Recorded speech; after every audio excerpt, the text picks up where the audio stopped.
Kung gusto sabihin sa akin ng mga kababayan, alam niyo dito sa ABS, dapat kami dito isang pamilya.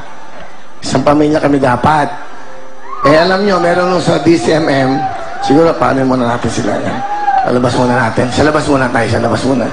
May mga special tayong mga bisita. Sige, okay lang. Meron nung sa DCMM, na 2 to 4, sa pangalan Jobert Sucal dito, na tinitira ho niya tong show. Dito ho kami nagtatrabaho sa ABS. Sa management, sinasabihan ko lang kayo, ba't nyo pinapayagan na tirahin itong taong to ang wawawi? Nagko-comment ko siya dahil meron kami naging guest na ang mga grades ay 75%.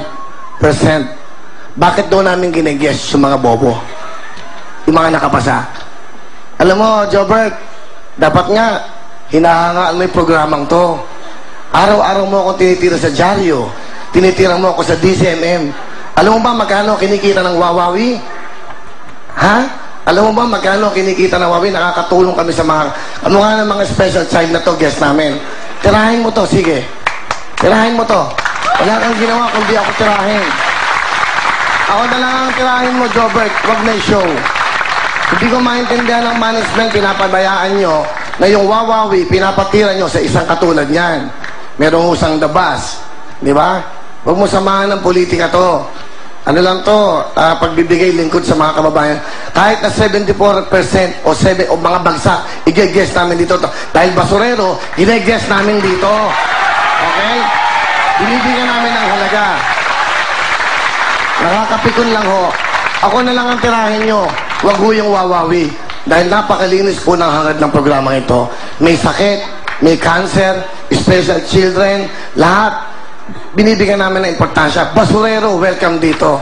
Kahit na sino. Pero wag naman. Nananawagan lang po ako sa management ng ABS.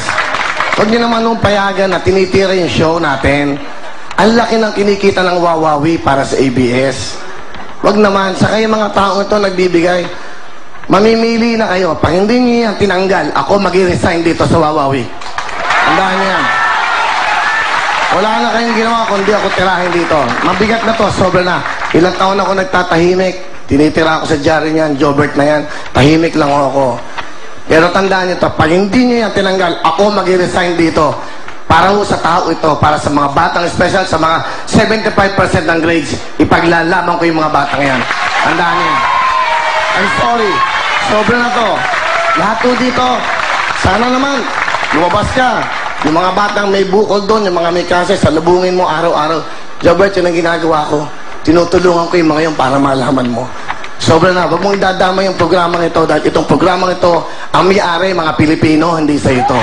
Okay? Pasensya na po kayo. Hindi ko lang matiis eh. Pasensya na kayo, mga nanay. Hindi ko na kasama ko sa istasyon, kapamilyang itinuring kami, pero tinitira kami sa loob ng ABS-CBN. Nakapagtataka, pinapayagan pa ng management yan. Ako hindi ako nagmamayabang o nagmamalaki. Alam niyo ho, sabi mayabang ako, hambog ako, totoong tao ako, kaya ganyan po ang pinapakita ko sa inyo. Tandaan niyo. I'm sorry. Magraradyo mamaya yan. Pag tinira mo pa ako, hindi na ako papasok dito sa ABS. Tandaan mo yan. ABS, management, gawa nyo ng paraan yan. Alagaan nyo ang mga talent nyo dahil kami nagbo-boost dito ng pagod lahat. Huwag nyo naman kaming dito sa sarili naming tahanan, tinitira kami. Yun lang po at wala nang iba. Salamat po sa inyong lahat. Tuloy-tuloy tayo. Katulad yan. Ano Owen? Ano yung Owen? Ano dyan mo dyan? Ano man? Pabalik tayo sa katotohanan. Siko, gumagawa ka na ng kabutihan. Walang ano dito, kulay ng dilaw, asul, orange, ano, wala. Walang politika dito. Kung sino manalo, tulungan natin. Diba? Ano to, Owen? Tama, kuya, tama. Ano na naman yan? Nasa likod mo kami. Ito na naman ako, kuya. Ito, sa Odyssey, yung album mo na ikaw na nga, #1 sa OPM. Tama na, tama na, tama na, Yan. tama na. Tama na, magyayabang ka na naman. Tama na yan. Pamaya, kuya, bako. Oh. Sa worldwide naman, kasama yung mga international artists, pakita mo na agad, Kier. #2 ka. Tama na.